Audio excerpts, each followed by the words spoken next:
continuation of our Who Am I discussion. And what I always will do at the beginning of a lesson is I'll do a 2 or 3 minute review of everything to kind of get you caught up and then go forward and have the longer discussions with you. So this is really the third part of the lesson, the second part that's actually recorded. So we're going to get into it a little bit. Yesterday I explained to you that you have to decide what kind of ground you're going to be as you receive this type of information. So I'm asking you to kind of get yourself back into that place you were yesterday. Decide if you're going to be the weedy ground, the fertile ground.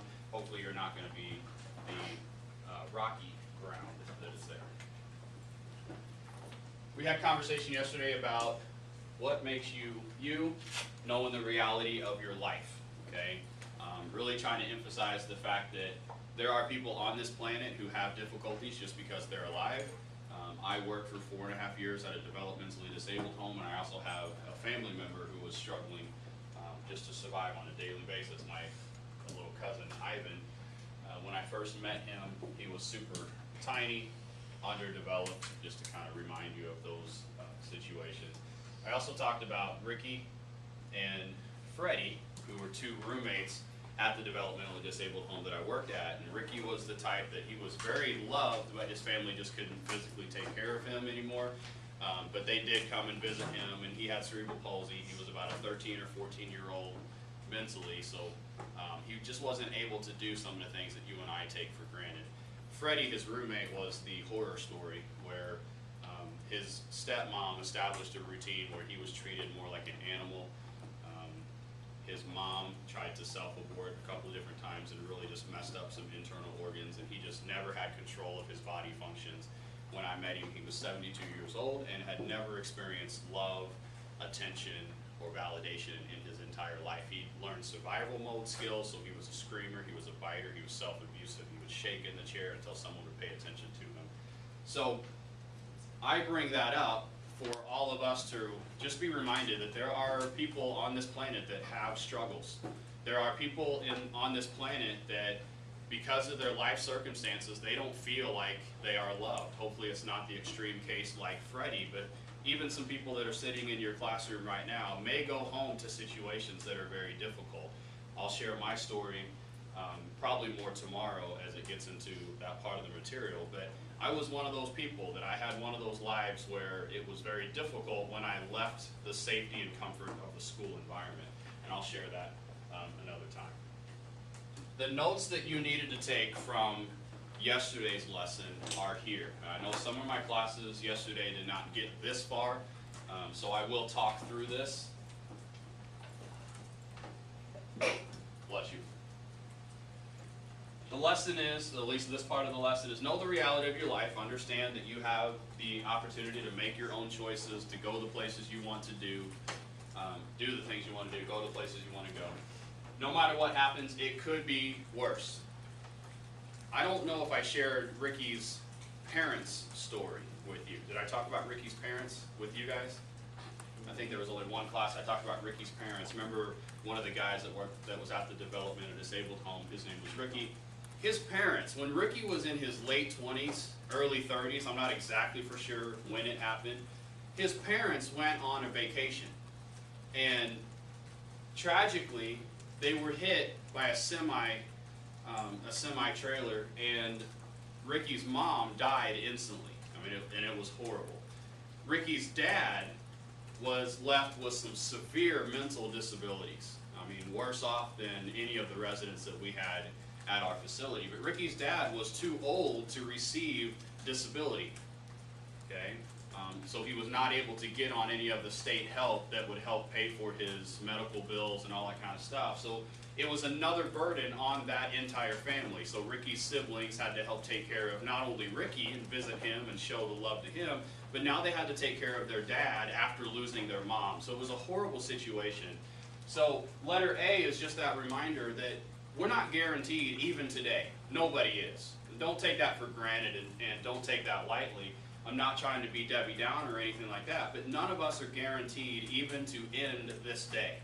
God forbid anything would happen to you, but you all know of people who have experienced tragedy, at the snap of a finger.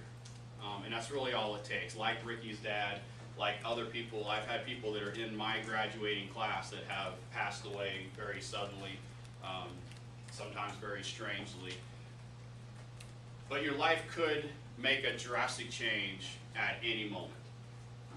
Letter B, you really are special. I'm trying to validate you. One of the overlying principles that I walk into this classroom with is you guys all have value. You have a purpose, you have a reason for being here, and it's my job to help you validate yourselves, to feel loved, to be loved, and then to express that with other people.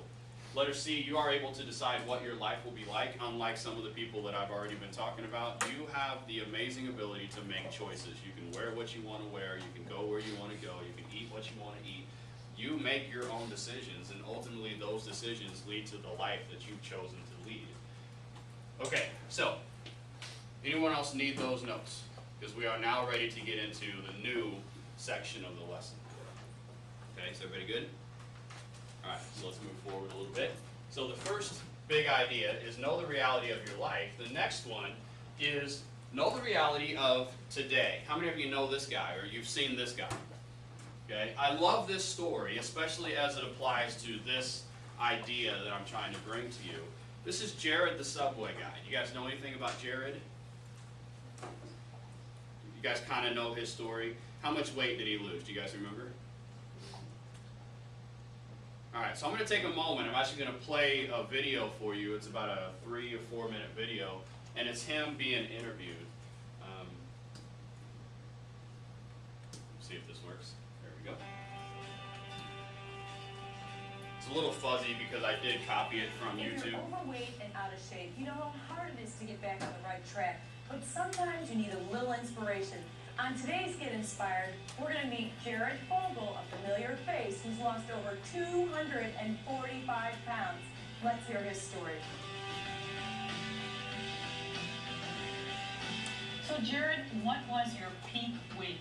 I maxed out over at 425 pounds, and with that was a 6XL in the shirt size and a 60 inch in the waist. So I was a big boy to say the least, and the sad part is I was only 20 years old. I mean, forgive me, but I don't have a scale that goes over that high. So how did you know your weight? I had to go to a special doctor's office. You're right. Most doctor's offices only look at about 300 pounds or so. If you're above that, you have to go to a specialist, usually an endocrinologist. I was 20 years old, but I hadn't weighed myself since I was 12 or 13 before that, so I had no clue how big I was. But I finally got the courage to go to the doctor and really get checked up, obviously, because I knew I had such a major problem. And when I stepped on that scale and it registered at 425 pounds, I was just in shock. What was the inspiration that said, okay, I've got to see somebody about this? I think for me, it was finally no longer was it just a matter of inconvenience in my life. You know, I used to be honest, I couldn't get my school bus, I couldn't climb on the bus. There were all kinds of things I couldn't do. But for me, what finally was that catalyst was having a major health condition associated with it. You know, I was developing sleep apnea, where I had so much fat on my neck back then that when I would sleep at night, all that fat would crush my windpipe. I'd wake up gasping for air in the middle of the night. Here I am, 20 years old. I should not be having these medical conditions already. I need to do something about this. So what was the plan? What was the plan? Well, you know, there were several plans that I tried, and I failed every single time, it seemed like. But deep down, I realized there was going to be a way for me to lose weight, and sure enough, as many people know now, it happened to involve Subway sandwiches and eating Subway off the low-fat menu twice a day, every day. Pretty much did that for a year straight, and believe it or not, doing that, plus walking a half-hour a day, which I incorporated into my schedule as well.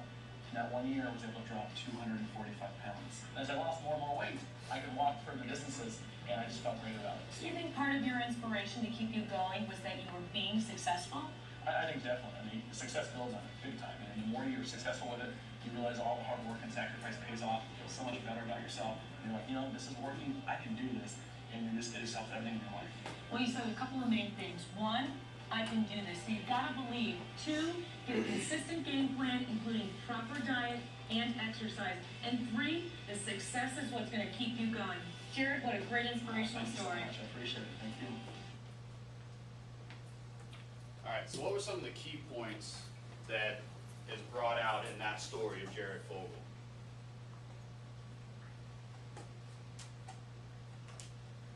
What do you guys think? What are some of the key points for that? I mean, 245 pounds in a year, that's pretty amazing, right? That's super impressive. That's a lot. Do you think it was easy for him at the beginning? Okay, so what motivated him to go to the doctor? What was he going through? You guys hear what he said? Some health issues. What were the health issues? Sleep apnea. You guys know what that is? Remember, he had so much fat on his neck that whenever he was laying down and going to sleep, that fat would just collapse into his windpipe, you know, just putting that pressure on his windpipe, and he was waking up gasping for air. Sleep apnea, if that goes for a long period of time, it causes brain damage and eventually could cause blood clots and all kinds of things, and you could die from sleep apnea as a long-term thing. So his doctor's literally telling him, if you don't change, you're going to die. That's a huge motivator for some people to do things, right? What else was happening in his life? So just all of a sudden he woke up and he lost 245 pounds. Erica? Couldn't get around the classroom. Yeah, I mean, how old was he whenever he noticed he was 425 pounds? He was in his 20s and he hadn't weighed himself since he was 12. Okay, so there's a long period of really embarrassment, right? I'm struggling with my weight, I'm embarrassed, I keep getting bigger and bigger, and I can't even fit at my school desk, I can't even get on the school bus. I mean, imagine how wide he would have had to have been to be on that school bus. You see those pictures where he's holding up his pants, that's huge. His waistline was, his waist was wider than his leg length. So put it that way. He was wider than he was tall, and he's 6 foot. Okay, he's a tall guy. The reason I like this story, and there's a couple other videos if we want to revisit this another time. The reason I really like this story, because there's a story, yes, it's about weight loss. Yes, it's about struggle. Yes, it's about the potential of death. But it's about overcoming a current situation that is difficult. I've been asking you to think about where you are in your life. You know, those influences that you have, the things that you want to accomplish in your life. The next lesson is going to be about goals, things you want to accomplish, but if you don't understand where you currently are, then you don't know where you're going to end up. You can't set that precedent. So if you're struggling with things, let me go through a list with you. If you're struggling with things, I want Jared and other people like Jared to be an encouragement to you. If you are struggling with, first, body image, okay, there are ways to help overcome those body image things. You can seek out different people, you can find resources, whatever. But that's really not where I want to go with this. It's not about weight loss for me. This is the encouragement that you can do anything for one day. Know the reality of what you can accomplish for today. So if you're struggling with drug or alcohol and you've already started to experience some struggles and maybe even some dependence on drugs or alcohol, you can get over that, at least for one day. I want you to think about Jared. Do you think it was easy at the very beginning? No. But he made a decision. I'm going to do this for one day. Yes, he tried other things first and was unsuccessful, but he kept trying and kept trying and kept trying until he found something that stuck. And once that stuck, he had it in his history. He had it in his memory bank that, yes, I did do it. But it starts with the basic premise. You can do anything for one day. If you want to get over that dependency, you can do it for one day. Then you may have to incorporate other resources, other adults, other people into your life to help you be more successful. But knowing that you have been successful provides a lot of encouragement. That's the seed of success. And then you just have it in your mind the next day. I've done it once. I can do it again just for today. Let's say you're struggling with your sexual identity or your sexual behavior. If you're being pressured by a boyfriend or girlfriend to do things that you really don't want to do, you can stop for one day. Then you really need to start thinking about, with the drugs, with the alcohol, with the sexual situations, you need to think about what is happening in your life that's putting you in those situations, that's putting you in those pressure situations. Can you do things to avoid being in those situations? And the answer is absolutely yes. You just need to develop different habits, go different places, do different things at different times, whatever. But there are ways that you can take the reality check of your life, figure out what's going on, and try to figure out how you can avoid those pressure situations. Be around multiple people. Find different friends. As difficult as that is for an adult to say to a child and a child to actually receive it, find new friends. There are people that are not doing or abusing or having a whole lot of sexual relationships. Okay? There are people out there that are protecting themselves in every way. Find those people, let them be an encouragement to you, use them as an accountability partner. Whatever you need to do, you can decide for one day that you're not going to do something, or flip that, that you are going to do something that is more beneficial to your life and to your goals, okay? So the attitude that you come into this, know the reality of today, is I can do anything for one day. Back to your notes. You can do anything for one day.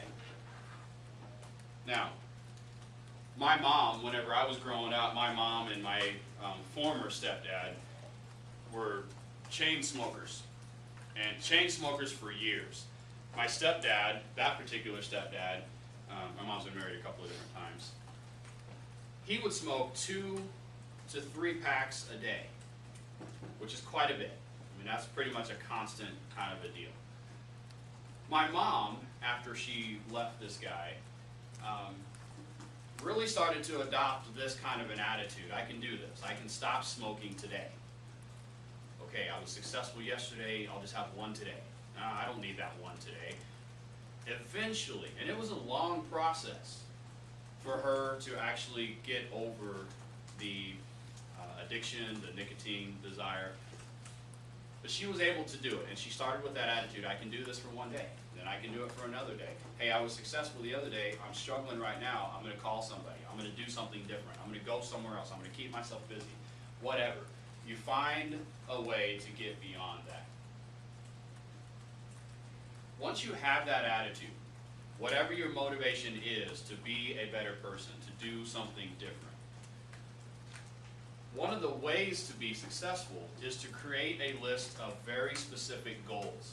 And I'm going to tell you, number 3 here that's already on this piece of paper, that's going to work into a longer assignment, a more specific assignment. So after I go through this list of what SMART goals are and provide one quick example, I'm going to shut the video off and then I'll talk to you specifically about what your assignment is. Know the reality of your goals. Having a desired destination already in place is huge. For Jared, the Subway guy, obviously he wanted to stay alive. He wanted to lose some weight. There's other interviews, other articles that will tell you that he had a desired target. He had a target weight that he wanted to get to. He had a target date that he wanted to get it by. He lost 245 pounds in 1 year. He didn't just do that because he didn't think about where he was going. He knew where he wanted to get to. So, you'll hear me talk about SMART goals, the S-M-A-R-T, S-M-A-R-T, SMART goals. As you design the goals for your life that you're going to get into in a few minutes, first thing you have to be able to do is make them very specific.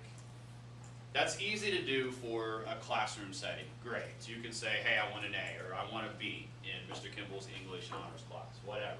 You can be very specific, but let's say you're an athlete, maybe you want to lift a certain weight by a certain time. Okay? Just identify exactly what your end result is. That is the most important step. Know exactly what you want to accomplish. So, make it even more personal. Maybe you're working on that relationship with your parents. Maybe there are things that are happening with your family situation that it's not the best relationship, and that's something that you want to improve on. Know exactly what you want. Lay out what is a good relationship with my mom. What is a good relationship with my dad? Identify it. Label it. Say exactly what you want to accomplish. Measure it. In an academic setting, that's very easy. We have quarter assessments, we have individual grades on units, you get those back, you see the letter grade, you know if that letter grade is not matching what your specific outcome is, you know you got to do something a little more or a little better, or if you're meeting that goal, continue doing the same thing, okay? If you're an athlete and you're wanting to lift a certain weight, you can measure that by how much weight you're putting on the bars, how many repetitions you can do of a certain weight. You can measure that. You can measure the relationship status. If you're trying to have a better relationship with that parent or even that sibling or even a best friend or peer or boyfriend, girlfriend, whatever that situation is, you can measure that by the type of attitude and the type of approach that you have with each other. So you know how that is. Sometimes it can be very tense and you don't want to be around each other. So you have your quick little argument, you slam the doors, and you go somewhere else. If those start to lessen because you've actually worked on improving that relationship, you can actually make that a measuring tool. action-oriented. Obviously, you're not going to do anything. You're not going to set any type of goal without having some kind of action specific for that outcome, right? So an athlete is not going to say, hey, I want to bench 250 pounds by the end of my sophomore year and not actually hit the weight room. You're not just going to show up the last day of your sophomore year and put the weight on there and try to lift it.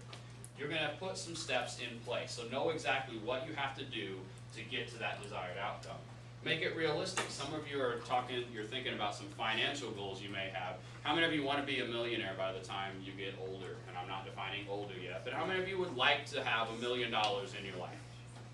You know, $1 million at your disposal, so you walk by something like, hey, I can afford that. Let's drop some money, all right? Is it realistic that you're going to do that tomorrow? No. Is it realistic that you could do that by the time you're 30? Yes. Because you could put some things in place right now. You could start learning investment strategies. You could start figuring out different things to help you reach that desired outcome. Make it realistic. It's not going to be an overnight success pattern that you're looking for. Okay? Put some steps in place that are realistic. And lastly, time bound. Put a date on it. Put a date on it. Jared put a date on his weight loss and he met that. If you are the athlete and you want to lift a certain poundage by a certain date, what if you don't meet that date? Is that really the most important thing? No. If you don't reach your goal by the date that you originally set, change the date. The most important thing is that you reach your outcome. And if it takes a little bit longer, so be it. That happens. Some of the most successful people, think about Abraham Lincoln, think about some of your politicians that tried to get elected. They try to get elected and they fail, and they fail, but they keep going.